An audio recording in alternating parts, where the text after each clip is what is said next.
Wilujeng enjing barudak sadayana, poe ieu urang diajar deui basa Sunda sareng ibu. Barudak, ayeuna teh virus corona atawa COVID-19 keur ngawabah di Indonesia jeung kabeh nagara di dunia. Virus ieu teh asalna nyerang Wuhan di Cina, di mana virus ieu teh nyebarna gancang pisan, anu nyebabkeun loba korban jiwa. Sabab panyakit ieu teh can kapanggih ubarna teh naon. Tah, urang kudu nyaho gejala-gejala tina COVID-19 teh. Batuk, upamana batuk garing. Tapi lamun batuk-batuk biasa unggul teu bisa disebut kaserang corona. Sabab batukna teh dibarengan ku flu atawa bersin-bersin nu teu eureun-eureun. Salian ti batuk garing, bersin-bersin oge dibarengan ku demam, di mana suhu awak orang di luhur 37 derajat Celcius.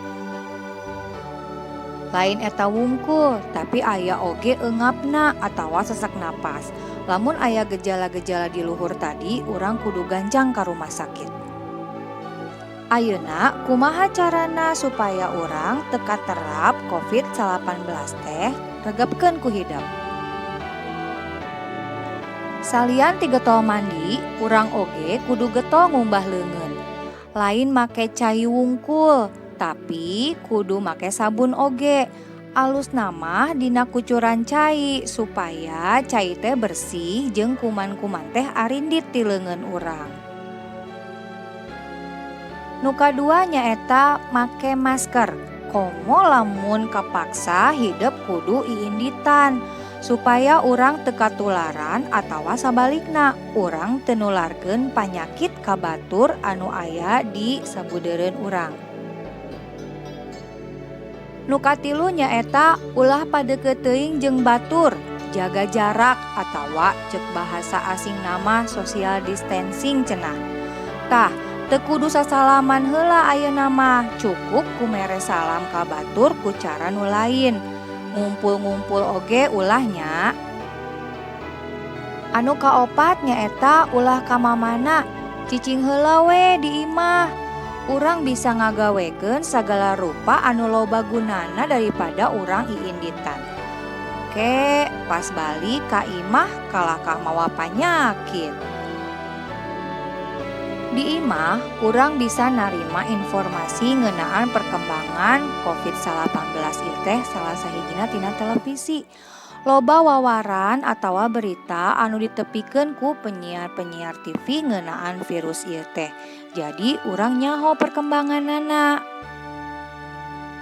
Salian di televisi, wawaran oge bisa didangukeun di radio. Kabeh siaran radio salian ti lagu-lagu loba oge nu macakeun ngeunaan perkembangan virus COVID-19 ieu.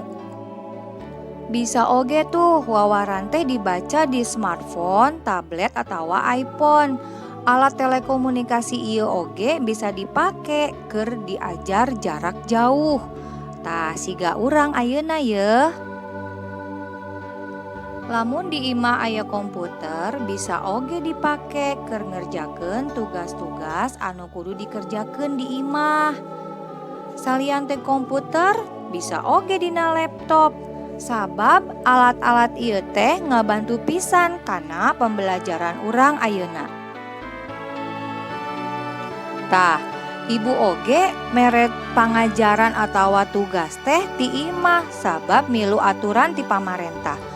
Loba program anu dipake supaya ibu jeung guru nu lain bisa mere materi jeung bisa mere tugas terus dikirim ka hidep masing-masing. Tuluy hidep di imah bisa muka materi atawa soal anu dibere ku ibu dina laptop atawa di komputer hidep.